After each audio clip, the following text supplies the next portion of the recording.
अभी आप जो सत्संग सुन रहे थे,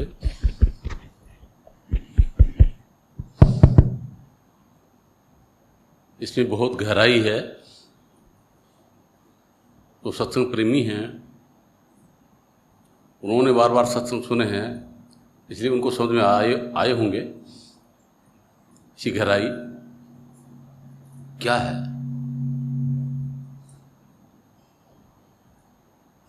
इससे पहले इन्होंने भजन गाया था सुरेश ने कि माँ नाम का ये शरीर परमपिता परमात्मा के नाम के बगैर सुना है।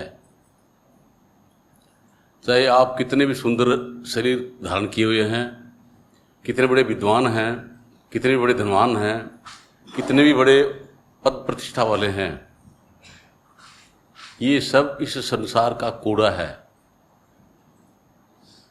ये कूड़ा जब जन्मे उसके बाद में आपको मिला, जब यहाँ से कूच करेंगे तो यहीं छोड़ जाएंगे, या कूड़ा साथ में लेके नहीं जा सकते। ये कूड़ा है, इसको अपन बहुत सुंदर बताते हैं कि ये बढ़िया मकान है, बढ़िया दुकान है, धन है, दौलत है, परिवार है, पद है, प्रतिष्ठा है।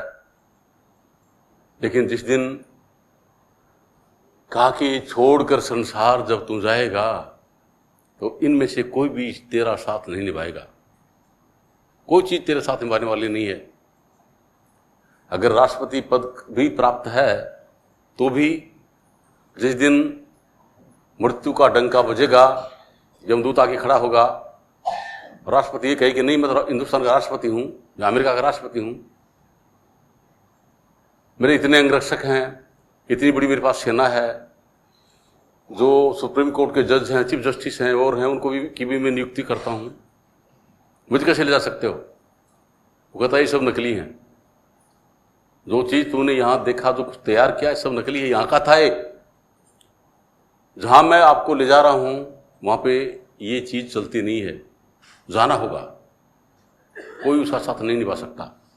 इसलिए संत इसको कहते हैं ये संसार का कूड़ा है, ये संसार का कूड़ा है।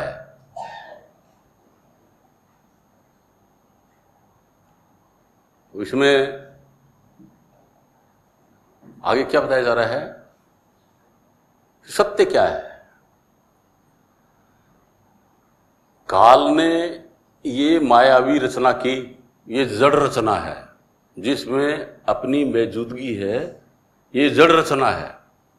इस जड़ रचना में अपन मौजूद हैं इस वक्त। काल ने जड़ रचना करके इसको एक्टिवेट करने के लिए आत्मा रूपी करंट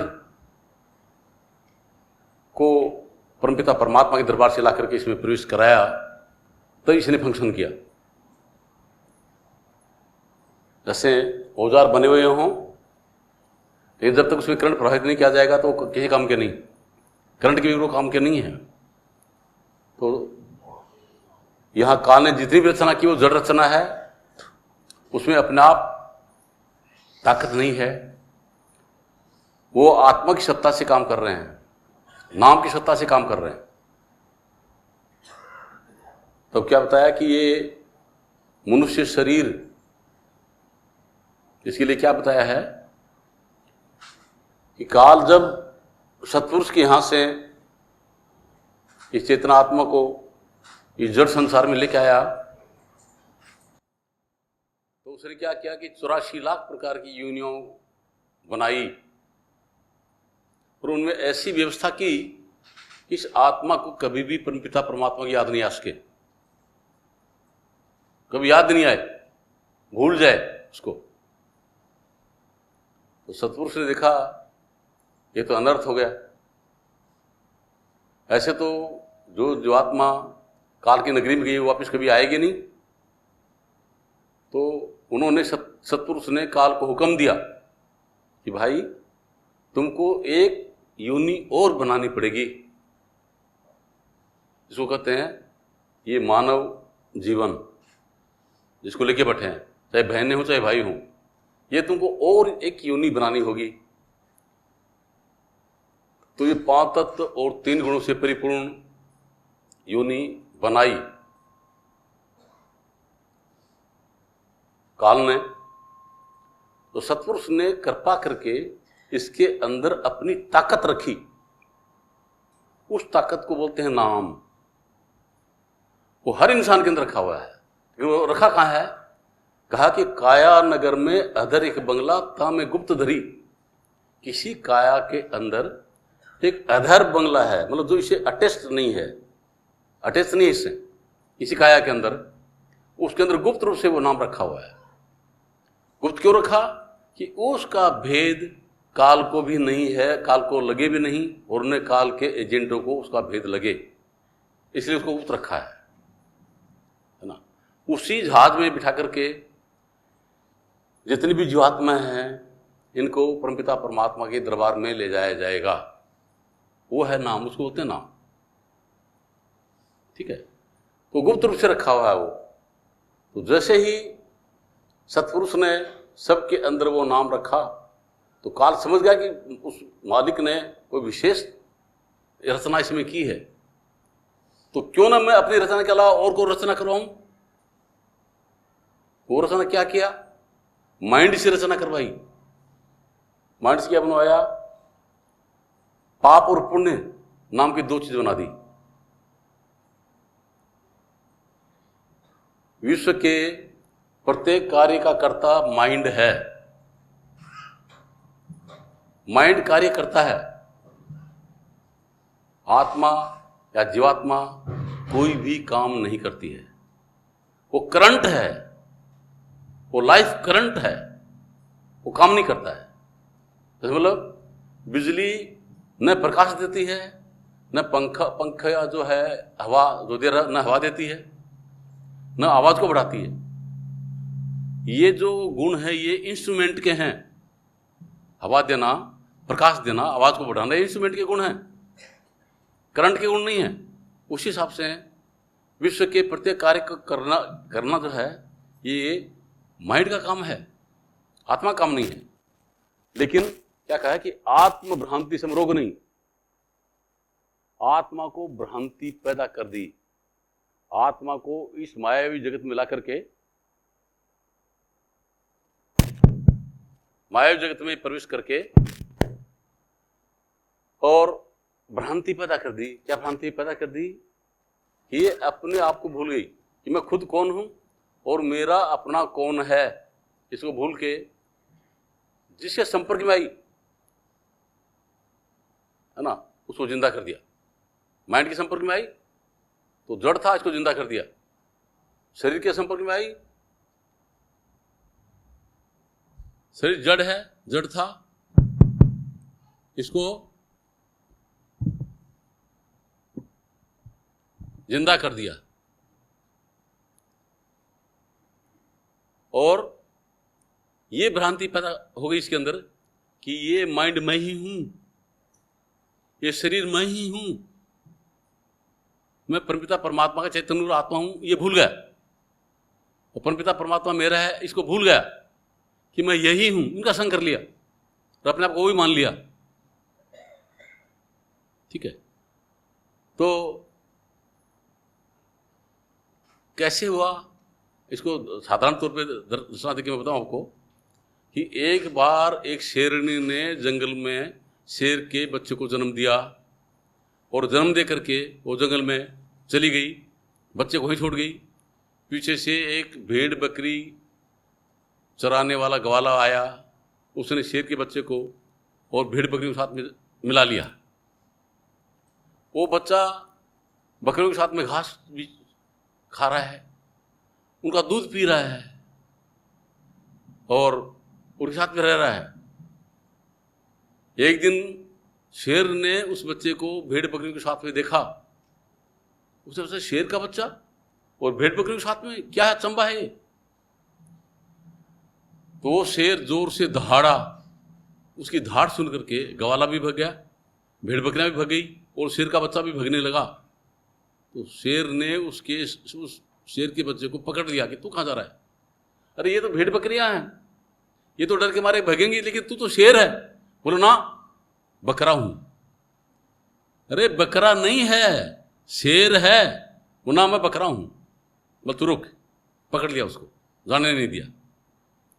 उसको पकड़ के एक नदी थी, नदी के किनारे ले गया, ले जाके बोलता देख, तो मैं मुझे देख, पहले देख रहा है, अब मेरी परछाई देख इसमें। उसको अपनी परछाई दिखाई, मेरे जैसी है नहीं? हाँ आप जैसी है। तो तू देख अपने आप, अपनी परछाई देख इसमें, तेरी परछाई देख, तेरी परछाई जो है मेरे जैसी है या बकरे जैसी है? परछाई तो तेरी जैसी है, ऐसी है।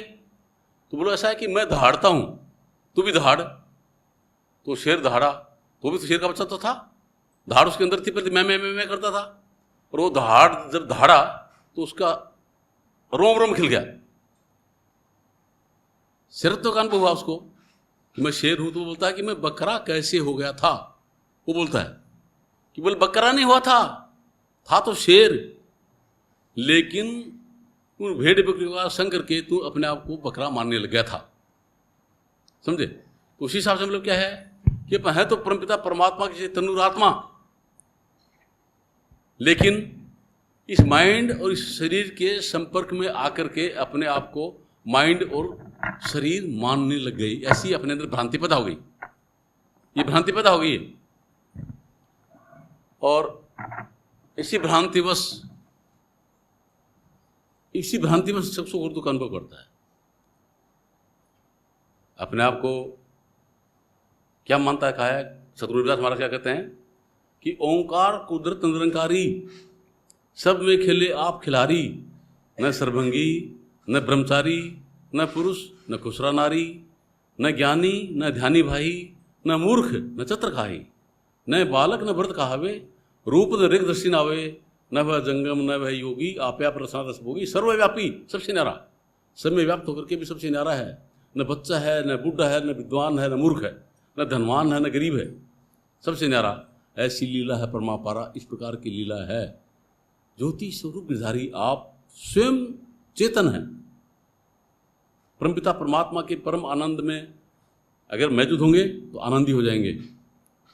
इस जड़ संसार के ब्रह्मांड के संपर्क में है तो यहाँ पे चित्त के अंदर सुख दुख की अनुभूति होती है, आप उसी संपर्क में हो, इसलिए आपको भी उसका अनुभव हो रहा है। दास रविदास के ब्रह्मचारी, ऐसा सतगुरु रविदास महाराज अपना अनुभव बता रहे हैं।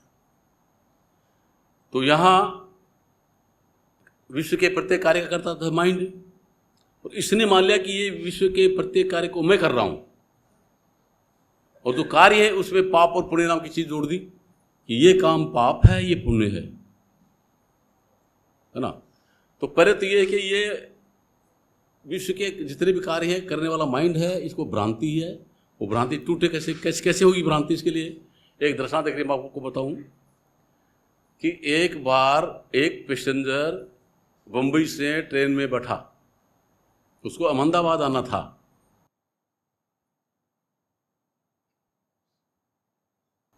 अहमदाबाद से जब नहीं, बॉम्बे से जब ट्रेन चलती है तो सूरत पहले आता है। सूरत में एक दूसरा पैसेंजर उसके बगल में आके बैठ गया और उसने एक बहुत बड़ा बॉक्स उस ट्रेन में रखा। दोनों पास पास बैठे, चाय नाश्ता हुआ, बातचीत होने लगी, और चलते चलते बड़ौदा स्टेशन आ गया। जैसे ही बड़ौदा स्टेशन आया तो सूरत से पैसेंजर जो बैठा था वो उतर गया, उसने बॉक्स नहीं उतारा, बॉक्स उस ट्रेन में रख दिया था, नहीं उतारा उसको। ट्रेन जल्दी, जो बॉम्बे से जो पैसेंजर आ रहा था वो अहमदाबाद जैसे उतरा, उसने बॉक्स उतार लिया, बॉक्स को उतार लिया। उतारे, बॉक्स भारी था, कुली वगैरह बुला लिए, ऑक्ट्राई लेने वाले आ गए। भाई हमको ऑक्ट्राई लेनी है, बॉक्स किसका है? बोले मेरा है। खोला तो उसमें डेड बॉडी है। उस बॉक्स में क्या है? डेड बॉडी है। किसको सजा होगी? उसने किसी का मर्डर किया? मर्डर तो नहीं किया, लेकिन उसने हाँ कर ली कि मेरा बॉक्स है, तो सजा, उसको सजा होगी। समझे? उस हिसाब से मतलब क्या है कि विश्व के प्रत्येक कार्य का करता था माइंड। अच्छा बुरा पाप पुण्य जो भी है, जो इसकी रचना है, वो करने वाला था माइंड, और आत्मा उसकी हाँ कर लेती है, ये जीव उसकी हाँ कर लेता है कि मैंने किया। उसी से काल ने इसको अपने जेल खाने में बांध के रखा हुआ है।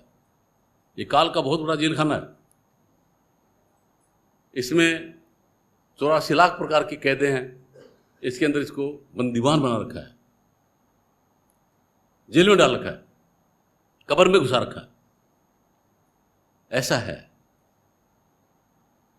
तो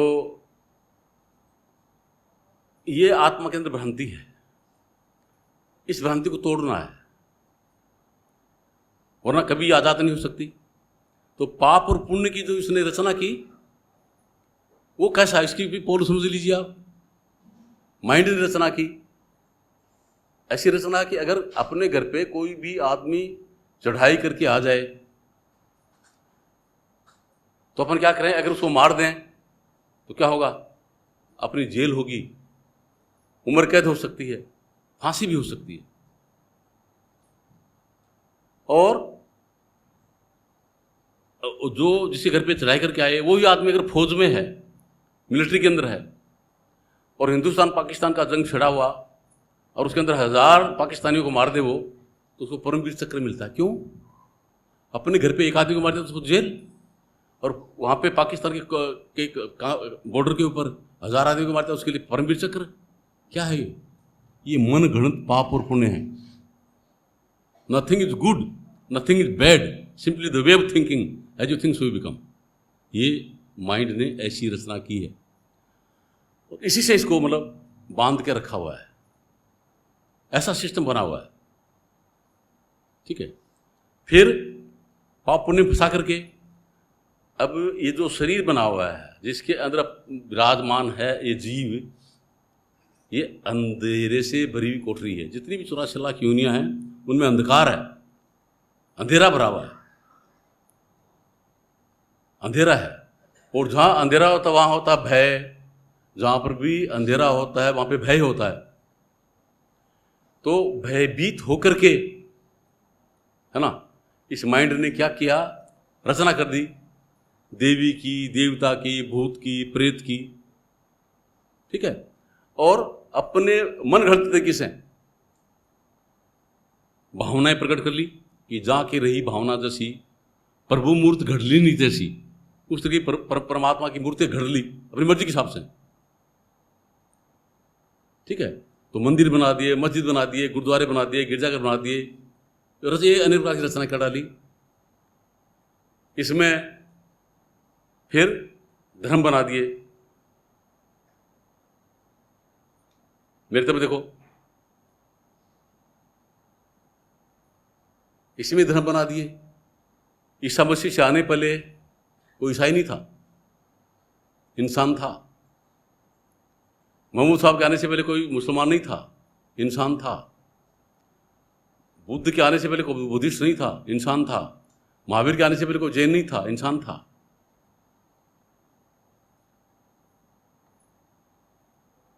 क्राइस्ट के आने से पहले कोई ईसाई नहीं था, इंसान था। तो ये जो बनाया ये क्या है, ये माइंड की बनाई हुई रचना है। हिंदू, मुस्लिम, सिख, ईसाई, ये माइंड की बनाई हुई रचना है। आप परमपिता परमात्मा की कृपा समझिए, जिसकी कृपा से आपको मनुष्य का शरीर मिला है, ये इंसान का शरीर मिला है और आप इंसान हैं। इंसानियत आपका धर्म है, इंसानियत आपका धर्म है। न आप हिंदू हैं, न मुसलमान हैं, न सिख हैं, न ईसाई हैं, न ब्राह्मण हैं, न क्षत्रिय, न वैश्य, न शूद्र। ये सब कोरी माइंड की रचना है। इस रचना में इसको फंसा दिया और फिर अब ये Hindustan, Pakistan, Italy, Iran, Iraq, America ये बना दिए। मालिक ने तो पृथ्वी बनाई थी एक, ये लाइन ऑफ कंट्रोल किसने खींची? इस माइंड ने ये खींच दिया और आपस में द्वेष पैदा कर दिया। इस तरीके से इस जाल में फंसा हुआ है हर इंसान। ठीक है, तो इसको, इस चीज का भेद तो क्या, संसारिक ज्ञान तो है इसको। इस शरीर की परवरिश कैसे की जाए, जीवन कैसे जिया जाए, जब से जन्मा उसमें से आखिरी वक्त तक क्या करता है। इस शरीर को नहलाना, धुलाना, खिलाना, पिलाना, इसको एसी में रखना, इसको कार में रखना, इसको और चीज में रखना, ये तो इसने किया पूरा। लेकिन आखिरी वक्त में जब यहां से कूच करना पड़ेगा तो ये कमबख्त शरीर भी काम नहीं देगा, ये भी यहीं रह जाएगा, ये काम देने वाला नहीं है। क्योंकि किराए का मकान है, अपना घर नहीं है। ये शरीर है मकान किराए का, ये नहीं तेरा घर प्यारे,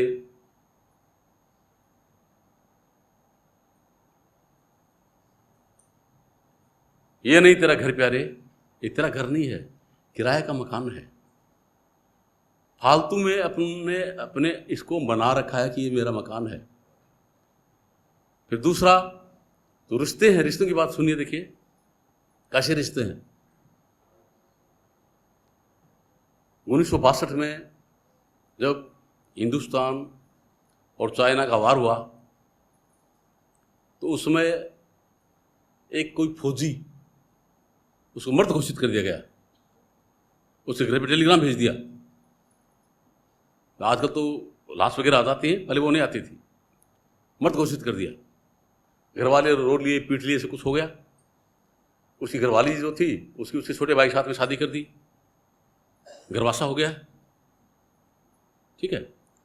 और 2 साल बाद में जब सुलह हुई तो हिंदुस्तान वाले ने चाइना वालों को छोड़ा, चाइना वालों ने हिंदुस्तान वालों को छोड़ा। तो उसको छोड़ा तो वो जिंदा था, वो अपनी कंपनी में गया तो उन्होंने कहा अरे हमने तेरे को मर्द घोषित कर दिया था। तो 2 साल की तो उसको तनख्वाह दी, ये तनख्वाह ले जा भाई, और 2 महीने की उसको छुट्टी दी भाई, छुट्टी जा क्या, घर पे जा क्या। वो बेचारा आया, ट्रेन से आया, रात को 3 बजे के आसपास में वो ट्रेन पहुंचती थी। गांव से 2-3 किलोमीटर दूर था, फौजी आदमी था, देगा छंगा, पहुंच गया घर। घर पहुंचते ही उसने दरवाजा खटखटाया तो जो पौड़ी थी, जो दरवाजा था उसमें उसका बाप सोया हुआ था। बोले कौन, उसे अपना नाम बताया। बोले भाई तेरे थान मकान लाग टापरा ड्राव पूरे किले आयो है। बोलो बाबा मैं जिंदो हूं। अरे भैया टप डरेगा, तू तेरे थान मकान लाग। इधर वो बेचारा कहे कि मैं जिंदा हूं, तू दरवाजा खोल, और वो कहते तेरे थान मकान लाग। उसने सोचा कि बाप ये नहीं मान रहा तो भाई कैसे मानेंगे, और वो खड़े हो गए तो तेरे को मारा तो नहीं, मार देंगे, अब भूत समझ के मार देंगे, समझे। तो बेचारा वो पुलिस स्टेशन आया, पुलिस स्टेशन से पुलिस लेकर के फिर अपने घर गया। ये तो रिश्ता अपना, ऐसा रिश्ता है, समझे। तो इस तरीके से ये संसार बना हुआ है। तो यहाँ कहा कि देखिए आपने इस संसार में कुछ भी पाया, कुछ भी मिला, वो कूड़ है। फिर क्या कहते हैं, कूड़ ना सजा पीयूष पी अमृत सुधा का पान कर। कि प्यारे ये कूड़ा इकट्ठा मत कर। ये नहीं कि तुम संसार का व्यवहार छोड़ दो, कहते हैं कि तुम सुंदर से सुंदर संसार का व्यवहार करो। कैसे, फिर ये कैसे कैसे करें, इसके लिए सुन लीजिए। जैसे कि एक रामायण का रामलीला हो रही है, रामलीला में आपको पार्ट प्ले करने के लिए दिया कि आप राम हैं, एक को पार्ट प्ले करने के लिए दिया कि आप रावण हैं, एक को पार्ट प्ले करने के लिए दिया आप सीता हैं, एक को पार्ट प्ले के लिए दिया कि आप लक्ष्मण हैं, एक को आप कुंभकर्ण हैं, आप मेघनाथ हैं, आप ये हैं, ये मतलब इस तरीके से अलग अलग आपको पार्ट प्ले करने के लिए दिया। ये हनुमान जी है, ये फलान, ठीक है। अब वो रंगमंच पे आते हैं, आप अपना पार्ट अदा कर रहे हैं, तो उनको अपना अपना पार्ट सुंदर करना चाहिए कि खराब, सुंदर करना चाहिए ना। खूब सुंदर तरीके से अपना अपना पार्ट अदा कर रहे हैं, ठीक है। लेकिन उसको इस चीज का पता कि मैं राम नहीं हूं, मैं पार्ट प्ले कर रहा हूं, मैं रावण नहीं हूं, मैं इसका पार्ट प्ले कर रहा हूं, मैं सीता नहीं हूं, मैं इसका पार्ट प्ले कर रही हूं, ठीक है। ये उसको समझ है तो वो खेल खूब फर्स्ट क्लास से हुआ। और राम को जिसको पार्ट प्ले अदा करने के लिए दिया, वो उसे मान लिया कि मैं राम हूं, उठा के बाण उसको रावण को मार दिया, तो क्या होगा, क्या होगा, उसको जेल होगी कि नहीं होगी, क्यों, समझे। तो अपन वो गलती कर रहे हैं, अपने पकड़ कर रखी है इस संसार की, है ना, और बाण मार रहे हैं। अब संसद को क्या कहते, भैया तुम सुंदर से सुंदर, है ना, बीवी बच्चों का पालन पोषण करो, सबसे सुंदर पालन पोषण करो बीवी बच्चों का, सबसे बढ़िया तरीके से नाते रिश्ते निभाओ, है ना, सच्चा और नेक जीवन जियो। कि सच्चा जीवन क्या है, नेक जीवन क्या है, वो जियो। शुद्ध खान पान रखो, शुद्ध विचार रखो, शुद्ध रहन सहन रखो, और सतगुरु तुमको ऐसी कला बताएंगे कि आप इस काल की नगरी से आज़ाद हो सकें, आज़ाद हो जाएं, वो कला सतगुरु आपको देंगे, है ना। उस आज़ाद कब होता है कि संसार की बाकी किसी भी चीज़ को पकड़ते हैं, कुछ भी करते हैं अपन, क्या कि अपने पास खूब पैसा है, बहुत सारी धर्मशालाएं बनवा दी अपन ने, बहुत सारे हॉस्पिटल बनवा दिए, स्कूलें खुलवा दी, जितने भी अपन कर सकते हैं वो सब काम करवा दिए। ठीक है, अच्छी बात है, करना चाहिए, लेकिन ये परमपिता परमात्मा के दरबार में प्रवेश करने के लिए कभी काम नहीं आएंगी। ये यहाँ की चीजें हैं, क्योंकि उस पर क्या किया आपने कि सेठ मोतीलाल कॉलेज, सेठ मोतीलाल हॉस्पिटल, सेठ मोतीलाल धर्मशाला, वो क्या है? वो है अहंकार। वो क्या है? अहंकार। जो आप हैं नहीं, वो अहंकार है। इसको इसी पकड़ कर रखिए आपने। कैसी पकड़? देखिए, साधारण तरीके से बताऊं कि किसी किसान ने अपने खेत में बीज डाला। खेत पता आपको पता नहीं किसका खेत है? बीज डालने वाला कौन है पता नहीं, उसकी सिंचाई करने वाला कौन है वो पता नहीं, ठीक है। फसल तैयार हुई, उसको काटने वाला कौन है वो भी पता नहीं, किसने काटा, किसने निकाला उसको, ठीक है। और आगे क्या किया? काट करके फिर और उसका आटा बनाया गया, रोटी बनी और आपको खिला दिया। और आप क्या कहते हैं कि मैंने रोटी खिला दी? अरे मूर्खानंद, तूने खास खिला दी भाई। जिसने खिलाया, जिसने किया, उसको नाम ही नहीं ले रहा। जिसने एक दाने से 1000 दाने बनाए, वो कभी कहता है कि मैंने 1000 दाने बना दिए? वो कभी नहीं कहता। और आप मतलब क्या है कि इतने लोगों का सहयोग है, उसे कहते हैं कि मैंने रोटी खिला दी। ये क्या मूर्खता? ये पकड़ है, इसको बोलते हैं अहंकार। इसी अहंकार की चेन से सब बंधे हुए हैं, ये बंधे हुए हैं, बंधन है ये, समझे। तो सेठ मोतीलाल कॉलेज वो अहंकार है, सेठ मोतीलाल हॉस्पिटल ये अहंकार है ना। और अपने और परमात्मा के बीच में यही एक जबरदस्त पर्दा है, जिससे वो मालिक दिखाई नहीं देता। इस पर्दे को हटाना होता है। तो ये पर्दा से नहीं हटता, क्योंकि अनंत अनंत युग बीत गए। अब 84 लाख योनियों में चक्र काटते हुए, बहन जी सो नहीं, आपके लिए कर रहा हूँ, इधर देखो मेरी तरफ, मुझे सब दिखाई दे रहे। मन ऐसा नहीं सोचना कि इधर देख रहे हैं, हमको पता नहीं, मुझसे पता कौन सो कौन जग रहा है, इधर देखो मेरी तरफ, ठीक है।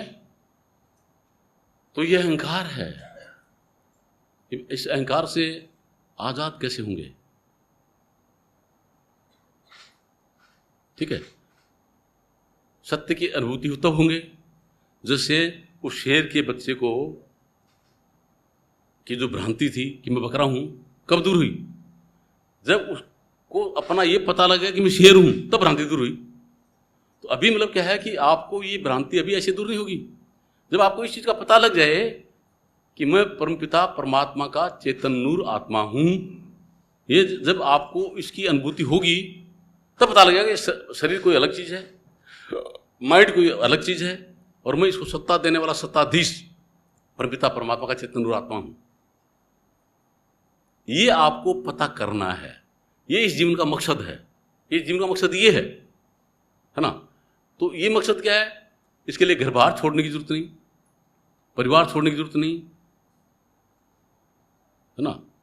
मैंने बताया कि बीबी बच्चों का पालन पोषण करते हुए, नाते रिश्तेदार को निभाते हुए, सच्चा और नेक जीवन जीते हुए फिर ये करना है। और उसके लिए मतलब और किसी का मैं क्यों उदाहरण, तो मेरा खुद का उदाहरण दूं। देखिए, मेरे बीबी भी है, 4 बच्चे हैं, 3 लड़के 1 लड़की। MSc किया, ONGC में सर्विस किया, डिप्टी जनरल मैनेजर की पोस्ट से रिटायर हुआ, है ना। और बचपन से मतलब 73 से, और परमपिता परमात्मा के प्रेम में मस्त हूँ, और सत्संग भी सुना रहा हूँ। कहाँ अड़चन है? कहीं अड़चन है? कोई अड़चन नहीं, समझे। तो एक अपने जीवन को एक सच्ची दिशा देनी पड़ती है। अपने जीवन को एक सच्ची दिशा मिल जाए और उस अपन कदम रखेंगे तो मंजिल पे पहुंच जाएंगे। और अपन ऐसे ही मतलब कोई ट्रांसपेरेंसी नहीं है और ऐसे ही मतलब जीवन को जी रहे हैं, तो पशु में और अपने में क्या अंतर है?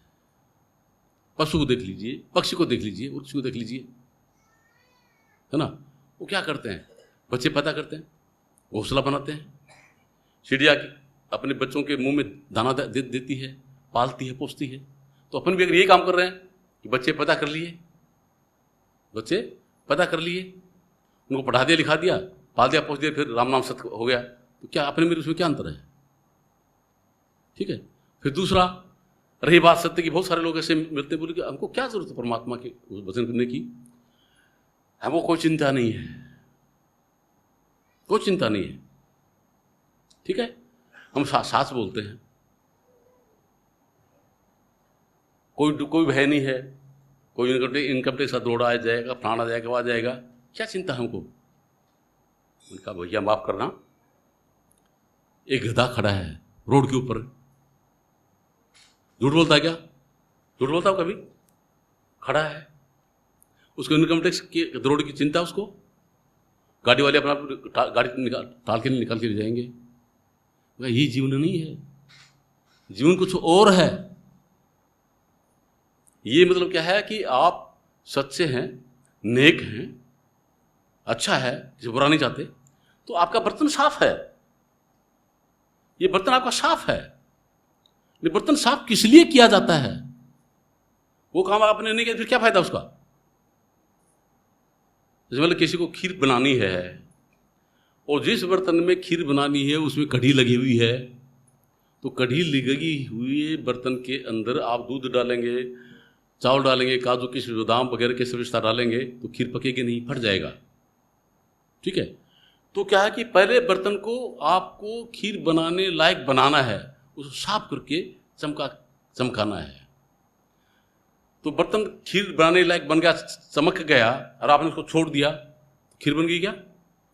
मकसद क्या उसको साफ करने का? मकसद है उसमें खीर बनाना। तो सुंदर जीवन का मकसद क्या है कि इसके अंदर परमपिता परमात्मा की कुर्सी डाल देना, कि परमात्मा इसमें आकर के विराजमान हो। अभी अपने कुर्सी किसके डाल रखी है? अहंकार के लिए। अभी इसके अंदर अहंकार बैठा हुआ है, उसको हटा करके उसे परमात्मा को बिठाना है। समझे? ये इस मनुष्य जीवन का लक्ष्य है, ये इस मनुष्य जीवन का लक्ष्य है। ठीक है। तो इस लक्ष्य के लिए क्या है कि अपन को पता नहीं है, अनंत युग बीत गए 84 लाख योनियों में चक्कर काटते हुए, है ना। किसकी तलाश में? हर इंसान उसी परमपिता इंसान, कीड़ी मकोड़े जितने भी हैं, उसी परमपिता परमात्मा के चेतन नूर आत्मा है, और उसी परमपिता परमात्मा के अंश, और उसी परमपिता परमात्मा को चाहते हैं, लेकिन भूल गए वो परमात्मा कैसा है।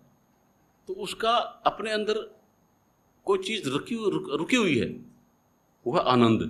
सभी की खोज क्या है? आनंद की खोज है। खुशी होना चाहते हैं, कोई दुखी होना नहीं चाहता, आनंदित होना चाहते हैं।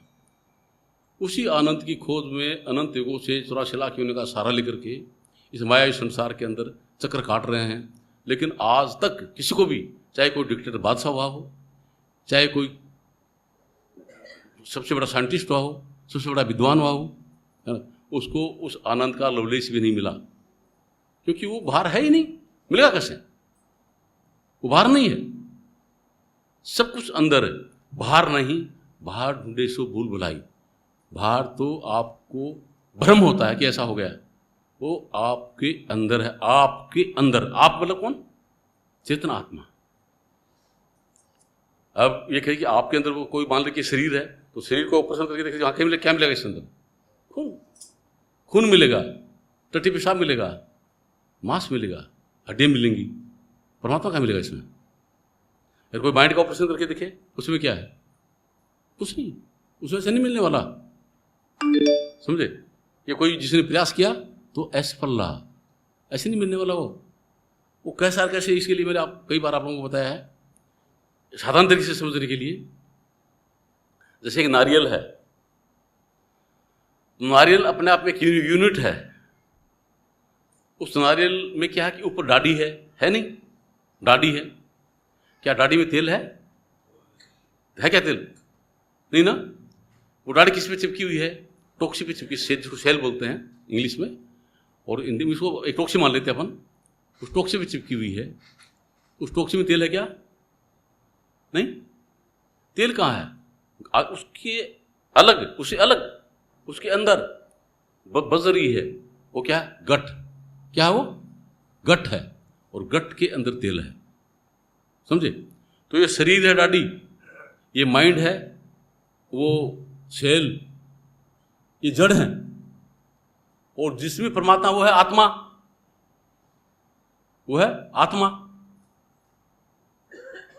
तो अब सबसे पहले तो अपन को उस आत्मा को जानना पड़ेगा। तो आत्मा है क्या चीज? वो अपन है, लेकिन अपने आप को भूले बैठे।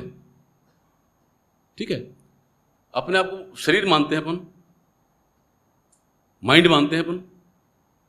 शरीर कैसे मानते हैं, माइंड कैसे मानते हैं? देखिए कि अभी कोई भी एक भाई खड़ा हो गया, खड़ा है, उसके माँ बाप उसके सामने आए, तो क्या क्या क्या करे? सोचेगा कि मैं बेटा हूं, मैं इनका बेटा हूं। और उसके बच्चे सामने आ गए तो कहेगा मैं बाप हूं। उसके सामने उसकी पत्नी आ गई तो क्या कहेगा? मैं पति हूं। उसके सामने उसकी बहन आ गई तो क्या कहेगा? कि मैं भाई हूं। उसके सामने मित्र आ गया तो क्या कहेगा? मैं मित्र हूं। उसके सामने दुश्मन आ गया तो क्या कहेगा? मैं दुश्मन हूं। अरे तुम क्या हो इसमें? इनमें कौन सी चीज हो तुम? ये क्या है? क्या बकवास कर रखा है? इसको बोलते हैं स्टेट ऑफ माइंड। ये क्या है? State of mind. जैसा एनवायरमेंट आपके सामने पैदा होता है, प्रकट होता है, वैसा आपका स्टेट ऑफ माइंड बन जाता है। वो है, आप नहीं है। वो स्टेट ऑफ माइंड है, आप नहीं है ना? तो अपने आप को जानना पड़ेगा। तो जानेगा कैसे? जैसे उस शेर को शेर मिला और उसने उसको शेर का अनुभव कराया कि तो शेर है, भेड़ बकरी से अलग ले गया, उसका स्वरूप दिखाया। तो उस हिसाब से क्या करते हैं, जिन्होंने इसका अनुभव कर लिया है ना, ऐसे प्यारे सच्चे संत और सतगुरु, इसको संत कहे चाहे सतगुरु कहे, जिन्होंने इस सत्य का अनुभव कर लिया, जान लिया इस सत्य को, है ना। अब देखिए आत्मा सब में है।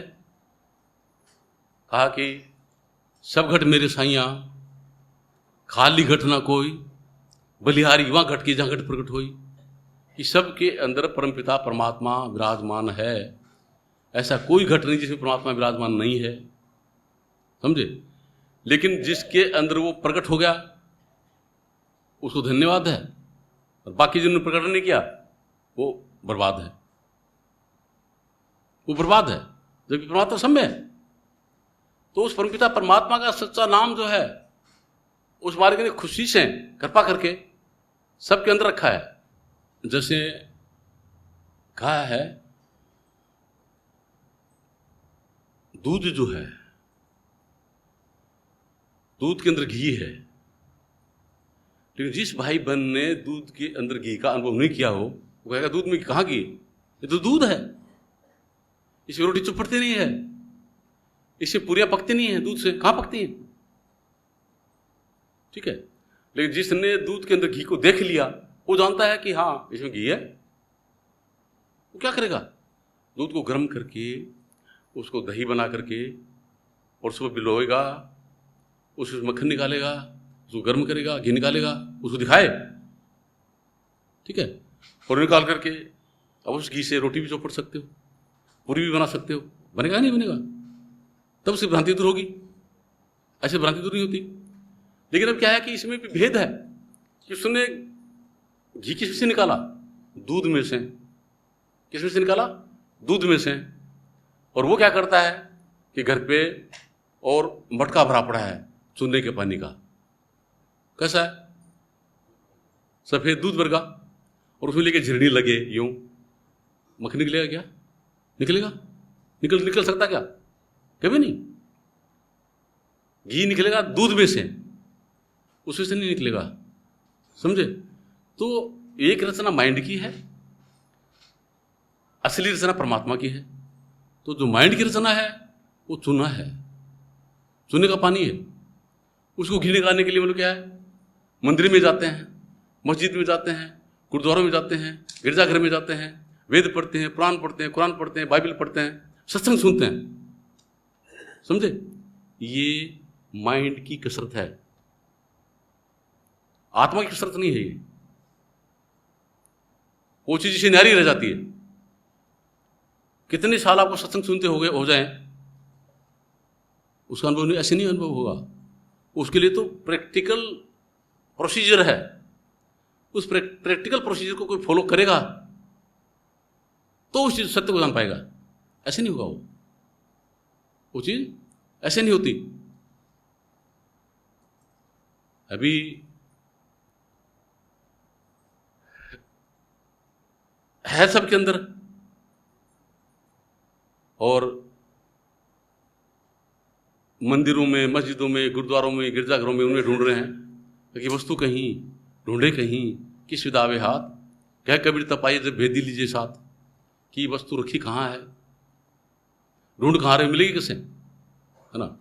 अब आपने वेद पढ़ लिए, याद कर लिए कंठस्थ, कुरान पढ़ लिए, कुरान पढ़ लिए, बाइबल पढ़ ली, गीता पढ़ ली, सबको कंठस्थ कर लिया। उसके अंदर भेद है, भेद है। जिसका भेद वो उसमें नहीं है। जिस चीज का भेद उसमें है वो वस्तु नहीं है उसमें, वो उसमें नहीं है, वो उससे न्यारी है। ठीक है, जैसे ये बताया कि ये बोतल में पानी है, तो पानी क्या है? पानी एक भेद है। किसी किताब में लिखा है कि पानी पीने से प्यास मिट जाती है, वो एक भेद है। पानी एक भेद है, चाहे वो पुस्तक में लिखा हो चाहे कहीं भी लिखा हो। और वो पानी पानी आप कितनी बार पढ़ते रहें, प्यास नहीं बुझने वाली, है ना? जिसके लिए इशारा है वो चीज अलग है। ठीक है, तो वो पानी क्या है भाई? इस बोतल में जो रखा ये है, वो इसी प्यास मिटेगी। पानी पानी करने से प्यास नहीं मिटेगी, समझे? तो हरे रामा हरे कृष्णा, हरे रामा हरे कृष्णा, ये मंत्र वो मंत्र, इनसे ऐसी बात नहीं बनने वाली, समझे? वो किसकी इशारा कर रहे हैं, क्या कर रहे हैं, उसका एसेंस ऑफ ट्रूथ क्या है, उसे जाना होगा। जब तक उसका आपको अनुभव नहीं होगा, इनसे कोई फायदा नहीं होना। और आप लोगों को पता है, आप देख सकते हैं प्रैक्टिकली, कोई भी भाई बहन जिसको गुस्सा आता है, जो कामी है, क्रोधी है, लोभी है, मोही, कुछ भी है, और वो कहते भाई घर पे रामायण का पाठ करवा लो, क्या आपका गुस्सा कम हो जाएगा? वो आ गया किसी का, रामायण का पाठ करवा लिया, आपने ग्रंथ साहब का पाठ करवा लिया, यज्ञ हवन सब कुछ करवा लिया, आप में परिवर्तन आया क्या? गंगा में जाकर स्नान कर लिया, परिवर्तन आया क्या? तीर्थों में चले गए, चारों धाम जाकर घूम के आ गए, क्या आप में परिवर्तन आया? नहीं आ सकता से। जिस चीज से उसका इलाज होता है उसी न्यारी चीज है। अब ये क्यों है, काम क्यों है, क्रोध क्यों है, मद क्यों है, लोभ क्यों है, मोह क्यों है, उसी जड़ में जाना पड़ेगा। ये आकाश तत्व की प्रकृति है। ये शरीर जिनसे बना है उसमें एक आकाश है, एक वायु है, एक अग्नि है, एक जल, एक पृथ्वी है। तो उसमें आकाश तत्व की प्रकृति है, काम, क्रोध, मद, लोभ, मोह, ये उसकी प्रकृति है। ये शरीर बूढ़ा हो जाएगा लेकिन प्रकृति कभी बूढ़ी होने वाली नहीं। बचपन से लेकर के चाहे कितने भी वृद्ध हो जाए, न काम जाएगा, न क्रोध जाएगा, न मद जाएगा, न लोभ जाएगा, न मोह जाएगा, कभी नहीं जा सकता। और कितने भी यज्ञ करो, हवन करो, पूजा पाठ करो, तुम मंदिर में जाओ, मस्जिद में जाओ, गुरुद्वारे में जाओ, गिरजाघरों में जाओ, कोई जंत्र पढ़ो, मंत्र पढ़ो, कभी नहीं जाएगा, नहीं जा सकता। ऐसे कैसे जाएगा? फिर जाएगा कैसे? देखिए अभी क्या करते हैं कि पंखा चल रहा है और मुझे हवा की जरूरत नहीं है, तो मैं खड़ा होकर इस पंखे को पकड़ूं, क्या होगा? या तो मेरी अंगुली कटेगी, ठीक है, और अगर लाठी लगा करके उसको पकड़ूं तो पगड़ी टूट सकती है। और किसी प्रकार से मैंने पकड़ लिया उसको, तो क्या हवा बंद हो गई? हवा बंद हुई क्या? उसके अंदर मौजूद है, जैसे छोड़ा एकदम चल देगा, समझे? तो बहुत सारे लोग हट करते हैं। अब तो ऋषि मुनियों ने 84,000 वर्ष तक हट किया, उस क्षण में बेकार हो गए, खत्म नहीं हो पाए वो। श्रृंगी ऋषि, पराशर ऋषि, वो कितनों के उदाहरण आते हैं, ठीक है। तो वो ऐसा नहीं, इसके पीछे क्या है, मुझे हवा नहीं चाहिए तो क्या क्या करना पड़ेगा, ये पक्का क्यों चल रहा है कि इसके अंदर करंट मौजूद है इसलिए चल रहा है, तो क्या करना पड़ेगा, मुझे स्विच ऑफ करना पड़ेगा। तो स्विच ऑफ कर दूंगा तो क्या है, पंखा थोड़ी टूट रहा है, पंखा वैसा का वैसा बना रहेगा, शरीर आपका वैसा का वैसा बना रहेगा, है ना। और करंट हटा दिया तो काम भी गायब, क्रोध भी गायब, मद भी गायब, लोभ भी गायब, मोह, सब चीज़ गायब हो जाएगी, है ना। एक सत्य का बोध हो जाएगा आपको कि किसका इस्तेमाल कैसे करना है, सही इस्तेमाल करना आपको आ जाएगा कि पंखे की कब जरूरत है, कब जरूरत नहीं है, कैसे इसमें हटा जा सकता है, उस सत्य का बोध होगा। तो ये चीज़ क्यों फंक्शन कर रही है, माइंड क्यों फंक्शन कर रहा है, बॉडी क्यों फंक्शन कर रही है, कि इसके अंदर चेतन है, अपन मौजूद हैं, इसलिए फंक्शन कर रहे हैं। तो अपन को अपनी मौजूदगी पहले अपने आप में करनी पड़ेगी। ये कैसी बात है कि अपनी मौजूदगी अपने आप में नहीं है, नहीं है, नहीं है। अपन अपने आप में मौजूद नहीं है, अपन कहाँ मौजूद है, इस शरीर में मौजूद है। इसे क्या कहते हैं, मैं तो काला हूं, मैं गोरा हूं, मैं बूढ़ा हो गया, मैं अरे क्या है, ये तो शरीर है, तुम हो क्या, ये तो शरीर है ना। अगर तुम ये शरीर तुम हो तो तुम्हारे घर वाले इतना बेइंसाफी करेंगे आपके साथ में। जिस दिन से चेतन चाम से हो न्यारा, सभी ठाठ माटी का सारा चेतनी से अलग हो जाएगा, तो आपको सैया पे लिटा करके, है ना, वो क्या करेंगे, अर्थी, अर्थी, इस रथ को चलाने वाला इसमें नहीं है, इसलिए बोलते अर्थी, उसको ले जाएंगे, रखेंगे राम नाम सत्य, किसको सुना रहे, गुरुदेव को, समझे, ले जाके शमशान घाट में उसको जला देंगे।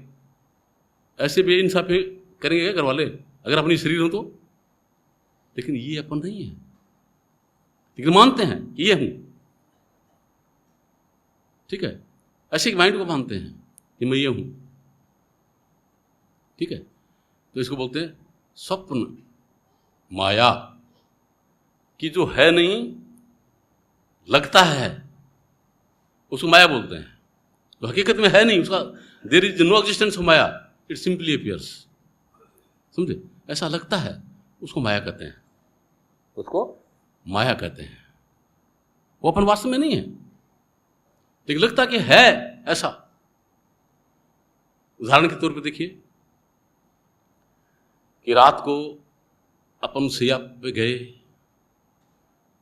फर्स्ट क्लास एयर कंडीशन कमरे के अंदर अपन सो रहे हैं, तो जब जगी व्यवस्था के अंदर जो चीज़ अपन को याद थी, जो कुछ था अपनी मेमोरी उसमें गायब है, सो गए तो पता कुछ नहीं पता कि घर में मैं कमरे में हूँ, बाहर हूँ, कहाँ हूँ, कुछ नहीं पता, है ना।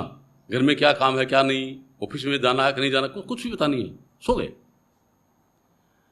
और सो करके क्या किया कि अपन अमेरिका चले गए, सपने में न्यूयॉर्क में चले गए, एयरपोर्ट से प्लेन से उतर के एयरपोर्ट से बाहर आए तो निगरो आ गए वहाँ, उन्होंने अपन को पकड़ लिया, अपने पासपोर्ट छीन लिया, वीज़ा छीन लिया, मोबाइल भी छीन लिया, डॉलर्स भी छीन लिया, आप पास कुछ नहीं छोड़ा, है ना। एकदम घबराए हुए हैं आप कि मैं हिंदुस्तान कैसे जाऊँगा, मैं हिंदुस्तान जाऊँगा कैसे, वैसे को तो छीन गया, घबरा हुई हालत में। और उसमें आपको कोई कहे कि नहीं आपको सपना मानेंगे क्या, उसमें मानेंगे क्या आप, लेकिन मेरी तो जी की पड़ी हुई है, ये इसको सपना लग रहा है, नहीं मानेंगे ना। और फिर क्या कि और वो निकले यार मेरे को तो यार ये पासपोर्ट वीजा वगैरह तो दे दे कम से कम, और वो थप्पड़ मारे खींच के अपने जग जाए तो क्या होगा, अमेरिका से हिंदुस्तान आने में कितना टाइम लगा, कितना टाइम लगेगा, हाँ भाई कितना टाइम लगा, पासपोर्ट की जरूरत पड़ी, वीजा की जरूरत पड़ी, डॉलर्स की जरूरत पड़ी, प्लेन की जरूरत पड़ी, क्यों कि थे ही वहां, थे तो उसी घर में तो थे, लग रहा था, समझे। तो अभी भी क्या है कि है तो अपने अपने अपने घर में, लेकिन वहां से आउट हो गए, जैसे सपने में आउट हो जाते हैं उस तरीके से आउट हो गए, और इस संसार के अंदर दुखी हो रहे हैं।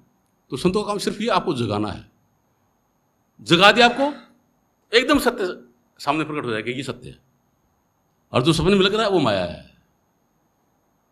वो जो लग रहा है वो माया, और जो जगने पे जो हो गया वो सत्य है, ठीक है।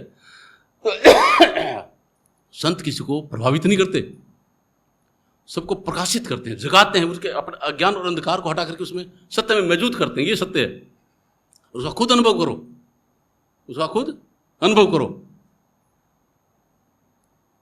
ऐसा संत करते हैं।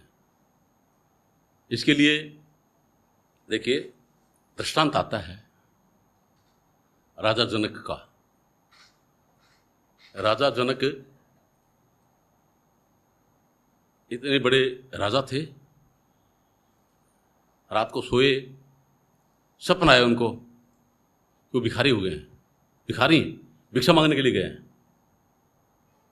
भिक्षा में कुछ खाने को मिला तो उसको जैसे खाने लगे तो कोई बिल्ली आ गई, उसने छीन लिया, झपटा मारा, एकदम जग गई, आंख खुल गई। आंख खुल गई, देखा अरे मैं राजा और ये क्या, कोई भिखारी कैसे हो गया? तो मैं क्या हूं, मैं राजा हूं, भिखारी हूं। चिंता हो गई अंदर में कि क्या है, क्या सपना है ये, मैं राजा हूं, भिखारी हूं। ठीक है, तो फिर मतलब उन्होंने अपने राज्य में जो विद्वान थे उनको बुलाया। तो कोई मतलब क्या है कि वेद के हिसाब से बता रहा है, कोई पुराण के हिसाब से बता रहा है, कोई कुरान के हिसाब से बता रहा है, कोई बाइबल के हिसाब से, कोई गीता के हिसाब से, उसको मन ग्रंथ चीजें बता रहे हैं। संतुष्टि नहीं हुई, संतुष्टि हुई उनको, कतई संतुष्टि नहीं हुई। ठीक है, क्यों नहीं हुई? कि वो चीज न्यारी है, ये चीज न्यारी है। कैसी न्यारी चीज, अभी ये बताऊं आपको कि जैसे एक कोई औरत है, उसको बच्चा पैदा हो रहा है, और दूसरी औरत है, डॉक्टर है, बच्चा पैदा करा रही है। तो जिसको बच्चा पैदा हो रहा है वो बेचारी भोली डाली है, उसको पता नहीं कि बच्चा पैदा करने में पीड़ा होती है। लेकिन जब बच्चा पैदा हो रहा है उसको पीड़ा हो रही है, उसको ज्ञान हो गया कि नहीं हो गया कि बच्चा पैदा करने में पीड़ा होती है, और वो पीड़ा का अनुभव कर रही है कि कैसी पीड़ा होती है, कैसी पीड़ा हो रही है, उसका अनुभव भी कर रही है। ज्ञान भी हो गया, अनुभव भी हो गया, दोनों चीज उसको हो गई। और जो डॉक्टर है उसने बच्चा पैदा नहीं किया, बच्चा पैदा नहीं हुआ उसको ये ज्ञान था कि बच्चा पैदा करने में पीड़ा होती है, लेकिन क्या उसको अनुभव है कि बच्चा पैदा करने में कैसी पीड़ा होती है? समझे? तो जो बौद्धिक लेवल का जो ज्ञान है वो ज्ञान है, और जो अनुभव है वो अनुभव है। समझे? तो अपन को क्या है कि इन ज्ञान से ऊपर जाना पड़ेगा। अभी ज्ञान तो सबको हो गया, आप लोगों को जो मैंने अभी तक बताई चीज समझ गया आप लोग, ज्ञान हो गया, लेकिन अनुभव नहीं हुआ। अब अनुभव करना पड़ता, उसका अनुभव करना जरूर पड़ेगा। अनुभव कब होगा? जब वो डॉक्टर है वो भी बच्चा पैदा करे, उसकी बच्चा पैदा हो तब उसको अनुभव होगा। समझे? तो संत सदगुरु ऐसे ही होते हैं, क्या है, वो किसी को प्रभावित नहीं करते, वो प्रकाशित करते, मतलब उसको बच्चा पैदा करवा करके उसको अनुभव कराते हैं। ये ऐसा होता है, ऐसा होता है। वो मरने के बाद में नहीं कि मरने के बाद हो जाएगा, ऐसा नहीं।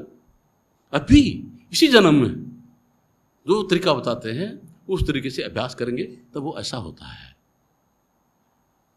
समझे? उसके लिए क्या होता है आगे सुनिए, देखिए। मैंने थोड़ी देर पहले बताया था कि वो पैसेंजर उसने हाँ कर ली कि ये बॉक्स मेरा है, और उसकी हाँ करने से मतलब वो क्या जेल में जाता है, जबकि उसने किसी मर्डर नहीं किया।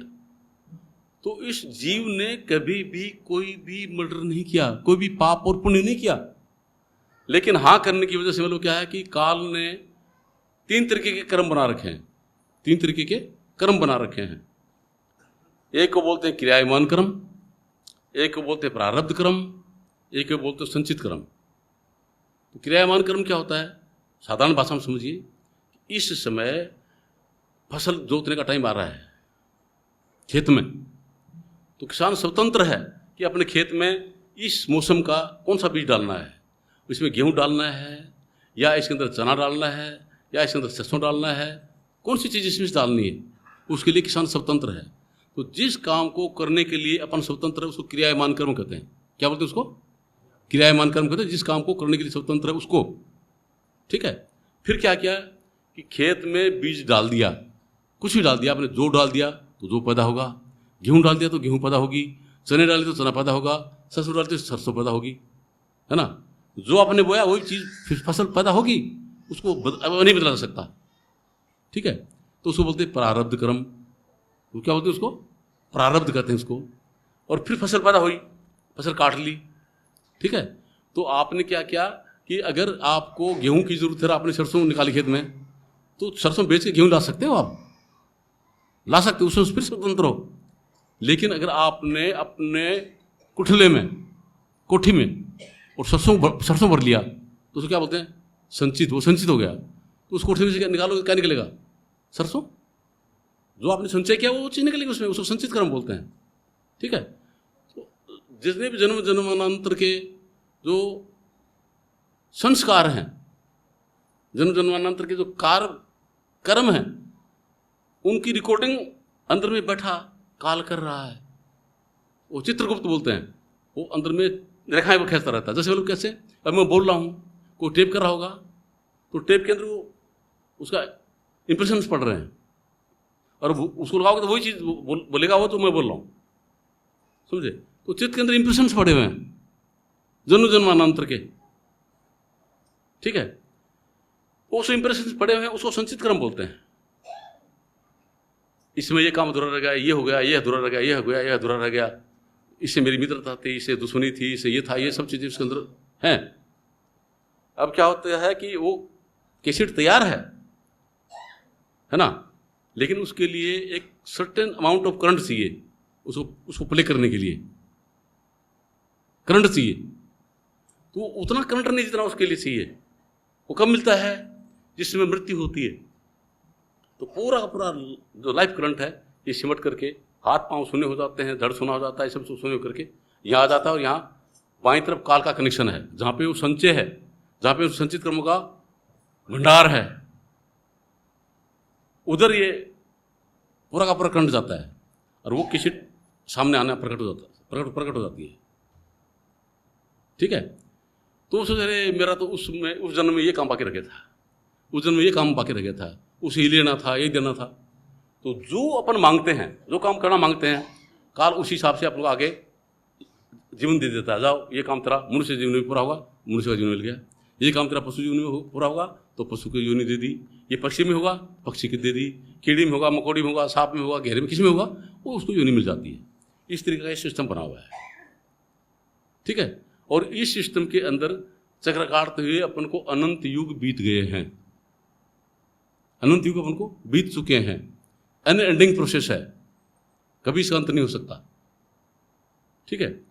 तो इस भेद को सतपुरुष ने अपने प्यारे संतों को दिया कि काल ने ऐसी कलाबाजी कर रखी है, तो तुम क्या करो कि सबसे पहले उस काल के कनेक्शन को काटो। काल तुमको कुछ नहीं कर सकता, क्योंकि उसने झूठी हाँ करवाई है, आत्मा से झूठी हाँ करवाई है। आत्मा थोड़ी क्या है वो, कि तो माइंड से, माइंड को दे, है ना। तो उसको ये कहो कि भाई, कहा कि धन धन राजा जनक जी ने सिमरन किया विवेक, एक घड़ी के सत्य में पापी थे अनेक। क्या मतलब उसका, कि राजा जनक जब उस रास्ते से गुजर रहे थे, तो जो कर्मों का जो भंडार है, उसे लोगों को सताया जा रहा था, है ना। तो चिल्ला रहे थे वो। तो राजा जनक ने कहा कि ये क्या हो रहा है, बोलिए पाप कर्मों का भोग रहे हैं। और ये क्या हो रहा है, बोले पुण्य कर्मों का भोग रहे हैं। वो बाकी यूनियन होता है। बोले भाई मुझे वहाँ लेकर चलो। बोले नहीं, आपको नहीं ले जा सकते वहाँ, नहीं चलूंगा, मैं जाऊँगा। तो जितने भी जो पाप कर्मों का भोग रहे थे, उनको राजा जनक ने इकट्ठा किया। तुम क्या कर रहे हो ये? बोले धर्मराज ने कहा कि तुमने पाप किए हैं, उनका भोग भोगना है। बुलाओ धर्मराज को, बुलाओ धर्मराज को। धर्मराज, तुमको नहीं पता तो मैं बताता हूं, ये काम किसने किया, कर्म किसने किया? माइंड ने। ये जीव ने कोई कर्म नहीं किया, कोई कर्म नहीं किया, ये माइंड ने किया, ठीक है। उनको सबको कहा था तुमने कोई काम नहीं किया, कर्म नहीं किया, माइंड ने किया है। इसको बोल दो कि हमको अलग निकाल दो, जीव को अलग निकाल करके फिर इस शरीर को यातना दो। फिर क्या है, जो आदमी मर गया, मरते को चाहे काटो, चाहे पीटो, चाहे उसको जलाओ, कुछ भी करो, अब कर इसको, समझे। तो सबके सब तर गए, ये मतलब है उसका, समझे। तो कोई भी कर्म नहीं किया, तो इसलिए संत सतगुरु पहले क्या करते हैं कि उसी कनेक्शन को काटते हैं, जो उनके संपर्क में आता है जिनको नाम का दान दिया जाता है तो पहले वो काल का ही कनेक्शन काटते हैं पहले, कि भाई आगे फिर उसको क्या करते हैं कि ये नहीं, ये टू वे की है, ये जीवा करंट है, यहाँ पे चाबी लगी हुई है, इधर वो काल का कनेक्शन है जहाँ पे कर्मों का संचय है। अब ये यहाँ आकर के इसमें जाता है तो फिर वो 84 लाख में चक्कर काटता रहेगा। तो वो कहते हैं तो इसी को निकाल दो यहाँ से और यहाँ लगा दो ना, यहाँ लगा दो। यहाँ क्या है? नाम। जो पता है कि काया नगर में अधर के बंगला तामी गुप्त धरी में बताया था, नहीं बताया था? जो परमपिता परमात्मा ने जो चीज रखी हुई है उसका काल से अलग है, वो काल उसका भेद नहीं जानता, तो वो अलग रखी हुई है, वो यहाँ रखी हुई है। तो इसका कनेक्शन क्या कर देते हैं? यहाँ कर देते हैं। उसको बोलते हैं नामदान। क्या बोलते हैं उसको? नामदान। ये प्रोसेस है, वो भाषा नहीं है। वो क्या है? एक प्रोसीजर है, भाषा नहीं है वो। ये नहीं कि वो राम है, रहीम है, कृष्ण है, अल्लाह है, वाहिगुरु है, सतनाम है, ऐसा नहीं है। वो एक करंट है, वो एक वाइब्रेटिंग करंट है वो, ठीक है, जिसे सब कुछ चल रहा है, उसी से सब रचना हुई है। वो वाइब्रेटिंग करंट आपके अंदर में है। जब आप उसमें मौजूद होंगे तो वो करंट किसका है? परमपिता परमात्मा का। और आपकी मौजूदगी कहाँ होगी? जिसका आप नाम लेते हैं उसकी शक्ल आपके सामने आती कि नहीं आती है? आप अपने घरवाले का नाम लो या घरवाली का नाम लो, आपके सामने उसकी शक्ल आती कि नहीं आती है? समझे? तो उस परमपिता परमात्मा का नाम लो, मतलब वो वाइब्रेटिंग करंट है, उसमें मौजूद हो तो क्या होगा? सीधा परमात्मा के पास में आपकी नजर सीधा वहां जाएगी, सीधा वहां पहुंचेंगे। समझे? ये संतों का काम होता है। ये आपको उस जगह आना होगा, अपने आप को जानना होगा पहले। तो अपने आप को जानने का तरीका बताया जाता है।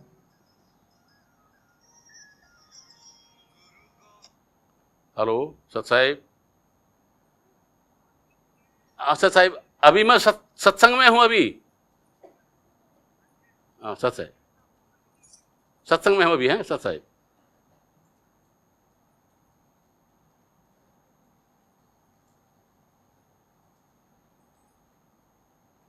आए समझ में?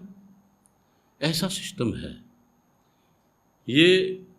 और ये कैसे करते हैं, क्यों करते हैं? देखिए,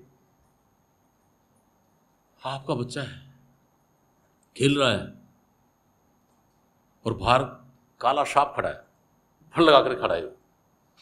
बच्चे को पता नहीं है काला सांप है। वो आपके उधर जा रहा है, काला सांप जिधर फन उठा के खड़ा उधर जा रहा है। तो आप उसके माँ बाप या उसका देसी कोई है, उस बच्चे को उधर जाने देंगे?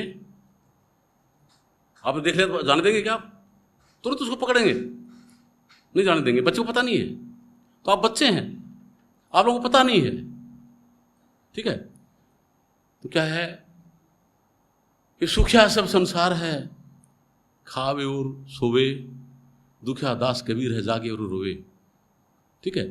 तो संसार तो क्या खा लेता है, सो जाता है और काल के मुंह में जाता रहता है। वो नाक को पकड़ता है, फिर खा लेता है, फिर मर जाता है। इस भेद को जानने वाले सतगुरु संत कबीर हैं, वो जगे हुए हैं, है ना? और ये अवस्था देख करके रोते हैं कि देख क्या इसकी हालत हो रही है। तो जगाते हैं आपको। क्या करते हैं? आपको जगाते हैं, उसका भेद देते हैं, बच्चे को उठा लेते हैं, उसी मुंह में नहीं आने देते। समझे? ये संतों का यही काम होता है, जगाना। वह ये काम नहीं कि वो आप लोगों से धन इकट्ठा करें, पैसा लें ना, कोई दान दक्षिणा नहीं लेते। सच्चे संत सतगुरु जो भी होंगे किसी से एक नया पैसा भी नहीं लेंगे, सुई तक भी नहीं लेंगे। न तन की सेवा करवाएंगे, न मन की सेवा करवाएंगे, न धन की सेवा करवाएंगे। ऐसी सेवा नहीं करवाएंगे। वो होनी चाहिए उनको, ना आपका तन चाहिए, न मन चाहिए, न धन चाहिए, वो नहीं चाहिए उनको। क्या चाहिए? उसके लिए देखिए राजा धन की बात चल रही थी, ठीक है, कि उन्होंने विद्वानों को बुलाया और कहा भाई मैं क्या हूं? वो कहते हैं कि तुम न तो राजा हो और न तुम भिखारी हो। तो बात बन गई क्या? समझ गया क्या हो? कैसे नहीं? सपने में मैं भिखारी था और इस समय मैं राजा हूं। उसकी शंका का निवारण नहीं कर पाया कोई। फिर उन्होंने आगे रखा कि भाई जो कोई इस मेरी शंका का निवारण करेगा, कोई सिंहासन पर बैठ के करे। शंका निवारण कर दिया तो मेरा गुरु है, नहीं किया तो उसको मैं जेल में दे दूंगा। बहुत सारे लोग आए, जेल में चले गए। अष्टावक्र, इस अष्टावक्र मतलब क्या होता है? उसके शरीर में काला कोटा कलोटा शरीर, 14 वर्ष की उम्र, और उस शरीर में 8 भयंकर, कहीं कुबड़ निकला है, कहीं हाथ निकले हैं, कहीं कुछ निकला है, मुंह, कुछ भी इस तरीके से निकला हुआ। और वो सत्य में मौजूद थे, उस सत्य में जगे हुए थे वो। ठीक है, वो आए,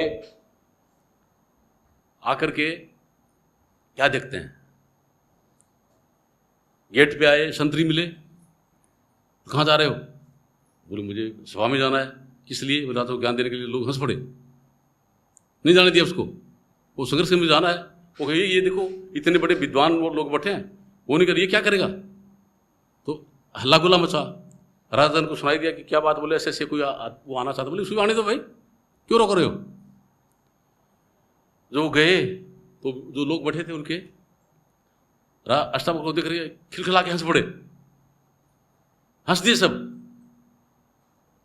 अष्टावक्र जाते बोले राजन तुम क्या चाहते हो? आत्मज्ञान है ना। इन चरम विशेषज्ञों से, ये जो जितने बड़े चरम विशेषज्ञ हैं, तो चमड़े की पर करने वाले हैं ये। मेरे चमड़े को देख करके हंस रहे हैं। ये ब्रह्मवेत्ता नहीं है। इनसे क्या चाहते हो तुम? अगर बोलो गन्ना टेढ़ा मेढ़ा हो, गन्ना जो है टेढ़ा मेढ़ा हो, तो रस उसका टेढ़ा मेढ़ा हो जाता क्या? उस गन्ने का जो रस है वो टेढ़ा मेढ़ा हो जाता क्या? बोले वो तो नहीं होता। तो सब स्तब्ध रह गए। तब बताइए, देखिए, अगर तुमको सत्य का बोध जानना है, अनुभव करना है, बोले महाराज मुझे इतनी देर में करा। बोले आप सालों उम्र तक का ठेका नहीं दूंगा। एक घोड़े के ऊपर पाँव में रखो, इतनी देर में मेरे को अनुभव। बोले हाँ इतनी देर में होगा। बोल कितना है वो टाइम? बोले इतना है। बोले अच्छा है, तो मेरी भी शर्त है। क्या शर्त है? कि मैं आपसे 3 चीज मांगूंगा, वो 3 चीज मुझे देनी होगी। बोले महाराज पूरा दरबार आपके लिए हाजिर है, जो मांगोगे उसको देंगे आपको। बोले ऐसा कि संकल्प करो। हाँ क्या संकल्प? बोले तन जो है ये मुझे सौंप दो। तेरा तन है ये मुझे सौंप दो। और सौंप दिया। बोले नहीं संकल्प करो। तो कर दिया। फिर बोले जो मन है ये मुझे सौंप दो। सौंप दिया। बोले संकल्प कर। बोले हाँ कर दिया। फिर क्या है? वो जो भी धन है, जो भी जायदाद है, जो राज्य है, जो जो तेरा साम्राज्य है, सब मुझे सौंप दो। तो सौंप दिया। सौंप दिया पक्का? बोले हाँ। बोले जाओ जो पब्लिक के जूते पड़े हैं उसे जाके बैठ जाओ। राजन के तनिक भी शंका नहीं की, जाके उसमें बैठ गए। ठीक है, उधर बैठ गए। तो लोगों ने देखा ये काहे का क्या ज्ञान देगा यार। जैसे राजा को जो तुम बिठा रहा है, जो तुम बिठा रहा है। ठीक है, तो राजा जनक उधर जाके बैठने लगे। तो उसका ध्यान महलों में चला गया। तो अष्टावक्र बोलते राजन तुम कहाँ हो? ये तन तुमने मुझे सौंप रखा है, कहाँ ले जा रहे हो उसको? मुझे सौंपना है, मुझे सौंपो। उसे सोचा कि यार बोल ये मन तुमने मुझे दिया है, महलों में कैसे ले जा रहे हो? मुझे दिया है, उसको वहां कैसे ले जा रहे हो तुम? ठीक है, हटा दिया वहां से। बोल फिर ये जो महल, ये जो जमीन जायदाद, जो कुछ तुम्हारा राज्य है, तुमने मुझे सौंपा है, तुम वैसे कैसे जा रहे हो? है ना। तो विचार शून्य अवस्था आ गई। मतलब विचार शून्य अवस्था, कोई विचार नहीं रहा, कोई भी विचार नहीं रहा। न तन का, न मन का, न धन का, कोई विचार नहीं रहा। उसको बोलते विचार शून्य अवस्था, उन्मुन बिना मन, है ना। उसको बोलते हैं शून्य। तो कहते हैं शून्य मंडल में घर किया। जैसे ही शून्य मंडल के अंदर उसकी मौजूदगी हुई, है ना, बाजे शब्द रसाल, तो अंतर में परमपिता परमात्मा का जो नाम था वो वाइब्रेटिंग पावर है। अंतर में अंतर ज्योत निरंतर वाणी के रूप में है। वो चेतन की ज्योति, वो चेतन धुन है, वो प्रकट हो गई। ठीक है, और उसी के अंदर उसकी मौजूदगी हुई। तो अपना आत्म का साक्षात्कार हो गया। पता लगे आत्म साक्षात्कार किसको कहते हैं, पता लग गया उसको। ठीक है, कि मैं तो परमपिता परमात्मा का चैतन्य आत्मा हूँ, न राजा हूँ और न भिखारी। ठीक है, तो सुन मंडल में घर किया, बाजे सद रसाल, रोम रोम दीपक भया, प्रगटे दीन दयाल। तो रोम रोम है वो क्या है? चेतन हो गया, खिल गया, और आत्मा में परमात्मा बसता है, वो प्रकट हो गया। समझे? ऐसा हुआ। उस हिसाब से मतलब क्या है कि देखिए, अभी मैंने बताया था कि संत सदगुरुओं को आपका कुछ नहीं चाहिए। क्या चाहिए? वो आपको एक सर्टेन प्रोसीजर देंगे, एक तरीका देंगे, मेथड देंगे कि इस मेथड से तुमको अभ्यास करना है। तो उस अभ्यास को करने को जो तैयार हो वही नामदान ले, बाकी को नामदान का कोई जरूरत नहीं है, क्योंकि बाकी उससे संभव है ही नहीं। हो मेरे जेब में पॉकेट में नहीं डाल रखा कि छू मंत्र ऐसा हो जाए, ऐसा कुछ नहीं है। और ये भी है कि न मैं जादूगर हूँ, न जादू टोना जानता, न जंत्र जानता, न मंत्र जानता, न तंत्र जानता, न वैद हूँ, न हकीम हूँ, न शाना हूँ, न शेवड़ा हूँ, न ज्योतिष शास्त्र जानता, न कौन सी ग्रह शास्त्र जो है न वो जानता है। सिर्फ वो परमपिता परमात्मा का सच्चा नाम जो है, उसका भेद मेरे गुरु महाराज ने मुझे जो दिया, वो मैं भेद जानता हूँ। वो भेद मैं आप लोगों को दे सकता हूँ और कुछ नहीं। समझे? तो फिर क्या करना पड़ेगा? जो प्रोसीजर है उसको फॉलो करना पड़ेगा। ठीक है? तो क्या प्रोसीजर है कि रात को 3 बजे से लेकर के 6 बजे का जो टाइम वक्त होता है, इस वक्त में परमपिता परमात्मा के प्रेम के वाइब्रेशंस होते हैं पूरे इन्वायरमेंट में। ठीक है? तो इस पीरियड में आपको जगना होगा, और जग करके इस शरीर को बोल दो कि भैया चुपचाप भजन में बैठ जाओ, सोना नहीं है, सेन पे नहीं, चुपचाप बैठ जाओ, बैठे रहना। ठीक है? तो अगर आपने इस शरीर को सतगुरु की आज्ञा के अनुसार बैठा दिया भजन में, तो उसको बोलते हैं आपने सतगुरु को शरीर सौंप दिया। आए समझे? और सतगुरु को शरीर नहीं चाहिए, कि शिष्य तो ऐसा चाहिए तो सतगुरु को सब कुछ दे, और सतगुरु ऐसा चाहिए तो शिष्य से कुछ ना ले। अब देखना, इसको बैठा दिया, फिर क्या है कि ये माइंड क्या करता है कि हमेशा संसार की गंदगी में भिड़भिड़ाता रहता है, क्योंकि निंदा, चुगली, ईर्ष्या, प्राण, धिकड़, ये है ना, जितनी संसार की गंदगी उसमें भिड़भिड़ाता फिरता रहता है, उसका सुमिरन करता रहता है बार बार। तो वो कहते कि मन सौंप दिया, तो मन क्या है कि सतगुरु जो तरीका बताएं, जो आपको नाम दें, है ना, उसका सुमिरन करवाना। इससे संसार की चीज़ों को सुमिरन नहीं करने का है। किस समय? उस भजन में जब बैठें, तो इसको आप जो सतगुरु ने नाम दिए उससे उसका सुमिरन करवा रहे हैं, तो आपने माइंड सतगुरु को सौंप दिया, ये मतलब है उसका। ठीक है? फिर तन मन अर्पा शीश। आगे क्या? शीश क्या होता है कि ये 3 चीज का मिश्रण है, शरीर, माइंड और आत्मा। तो शरीर को आपने बिठा दिया, माइंड को आपने बिठा दिया, फिर क्या हुआ? चेतन वो उभरेगा। जब इसको आपने बिठाया, सतगुरु की आज्ञा के अनुसार आपने अभ्यास किया, तो आप शरीर और माइंड से चेतन सिमट करके दोनों भावों के बीच यहाँ आएगा। तो यहां पर क्या कि सतगुरु आपका इंतजार करते हैं जिस दिन से नाम देते उस वक्त से, कि 9 द्वार नीचे खुले हुए, वो ये दरवाजा बंद है, उस दरवाजे के पीछे बैठ जाते हैं। जब भी आप वहां पहुंचेंगे उसको खटखटाओगे, जब आपका चेतन यहाँ सिमट करके आ जाएगा उसको खटखटाओगे तो खोल देंगे, उस दरवाजे को खोल देंगे। तो आपके अंदर क्या है तब आपको पता लगेगा मेरे अंदर क्या है। अभी कैसे पता लगेगा आपको? ठीक है? तो वहां पर क्या है? अंतर ज्योत निरंतर वाणी, है ना, कि अंदर में परमपिता परमात्मा का चेतन प्रकाश है, जड़ प्रकाश नहीं, चेतन का प्रकाश है ना। और मधुर संगीत, परमपिता परमात्मा की मधुर वाणी है, वो मधुर संगीत है, वो मौजूद है, उसमें आपकी मौजूदगी होगी। समझे? और वो प्रकाश कैसा है ये भी पहले मैं आप लोगों को बता दूं कि बाहर जड़ प्रकाश है, सूर्य का प्रकाश जड़ है। ठीक है? अब ये प्रकाश तो है, और कोई अनपढ़ आदमी है जिसको जानकारी नहीं है, नॉलेज की प्रकाश नहीं है, ज्ञान का प्रकाश नहीं है, और स्टेशन पे खड़ा है, ट्रेन आई, उसमें लिखा है इलाहाबाद से चंडीगढ़, लिखा उसके ऊपर, उसको सूर्य का प्रकाश दिखाई दे रहा है कि उसने लिखा है, लेकिन उसको पढ़ना नहीं आता, तो क्या होगा? कुछ नहीं पता। उसके लिए क्या, किस चीज की जरूरत है? उसको नॉलेज की जरूरत है, जो अक्षर ज्ञान उसकी जरूरत है। ठीक है? तो वो शिक्षा प्रकाश है, सूर्य का प्रकाश, फिर शिक्षा का प्रकाश हो तो काम आएगा। ठीक है, तो शिक्षा का प्रकाश कैसा है? सूर्य जैसा क्या, या चंद्रमा जैसा है? ऐसा तो नहीं ना, वो प्रकाश न्यारा है। तो इनसे न्यारा प्रकाश जो चेतन का प्रकाश है, न सूर्य जैसा है न नॉलेज जैसा है।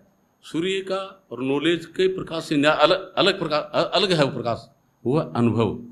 वो क्या है? अनुभव का प्रकाश। किसको अनुभव होगा? वो न शरीर को होगा न माइंड को होगा, वो अनुभव होगा आत्मा को। किसको होगा वो अनुभव? आत्मा को होगा।